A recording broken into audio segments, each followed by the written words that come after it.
hopefully, whatever. We'll cut it out. Just go.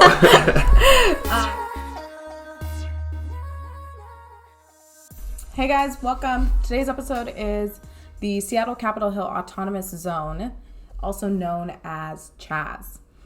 You've probably heard about this in the news. We're not going to give you the basics. We're actually going to jump right into it. We're going to tie parallels between the CHAZ and the Paris Commune. So, Cody, if you can give us a quick breakdown on what the Paris Commune is. Sure, yeah. So the Paris Commune was a revolutionary government in Paris in 1871. And basically it was an effort to create an independent, autonomous sort of council to run the city of Paris, independent of the national government of France. Okay, so how do we get to the Paris Commune? Yeah, so in 1870, the Second French Empire went to war with Germany. It was a disaster for France. Emperor Napoleon III, who is the nephew of that Napoleon, is captured at Sedan, and the National Assembly, which is like the French Congress, declares the Third Republic and continues to fight against Germany. And Germany eventually sieges Paris, and conditions are terrible. Nobody's got anything to eat. Like, rat meat is a delicacy. That's how bad it is in Paris. And obviously Paris has a long revolutionary history. There's lots of, radicals, anarchists, Marxists, socialists in the city who begin to really be galvanized by these terrible conditions. And the workers in Paris feel like the national government is more interested in protecting itself from the radicals than it is protecting Paris from the Germans. And eventually France surrenders and the national government tries to retake control of the city. But by this point, the Parisians are really pissed. And the national government tries to take away the Parisians' cannons. That's right, the French people, just the regular people in Paris, have like hundreds and hundreds and hundreds of cannons that they were ready to fire at the army. They catch... Meet my friend! yeah, you think like Americans with their guns are crazy, but like Parisians had, like literal artillery pieces, and they used them too. Like the French army has certainly been on the business end of, the Parisian cannons. And so the Parisians actually catch the army trying to take the cannons away. They try to do it at night, but they screwed up. They got caught, and Paris woke up to the army trying to carry their cannons off, and basically Paris blew its top, and the national government felt like they wouldn't have been able to put down a revolution, so the national government actually fled Paris and just ceded it. They retreated and ceded it to the workers, who decided to basically set up their own sort of little state thing to fill that vacuum. They created committees to run the city, and which they did successfully for about 6 weeks. So for you guys to understand why is this relevant is because the exact same thing is happening in Seattle. The protesters were peacefully protesting. The cops were inciting riots by throwing tear gas at them. They then said they banned tear gas when some believe that's actually not the case. But a few days later, they ended up using it while it was technically banned. And then they made a strategic decision to say, hey, this area that you're protesting, because you're against cops, we're actually going to give it to you. Like, let's let you take over this area and call it the autonomous zone. And then protesters are like, all right, sure, we'll take it over. And so now we have this field area full of protesters and street medics, and water is being given out that's fueled by just like pure division of labor amongst people. Yeah, and so obviously the Paris Commune is on, a slightly different, level. They have, most of the arrondissements of Paris under their control. And they set up sort of a semi-government. It's, explicitly revolutionary. And they are able to actually make some policy changes. So like they institute the separation of church and state.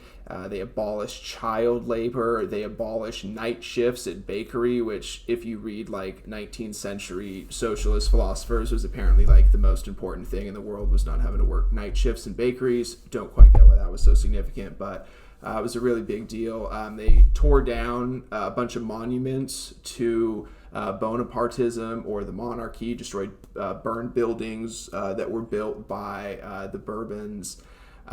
Or the Orleans, and basically tried to remake Paris in their own image. And eventually the national government starts sort of working with the Germans to get their army back together. And on May 21st, 1871, they re-enter the city and begin what's called the Bloody Week, which was an incredibly violent and brutal suppression and pacification of Paris. But the Paris Commune at the time was not sort of thought to be this incredibly important thing, but it ends up being incredibly important. It changes how Marx thinks about revolution, and it inspires Lenin in his revolution in October 1917 in Russia. In fact, the reason that they set up the Soviet systems was because of the Paris Commune. Lenin said that his revolution stood on the shoulders of the Paris Commune. So it was this sort of obscure event that actually becomes incredibly important in world history. And there's all sorts of other communes. There was one in Shanghai in 1924, in Lyon in 1870.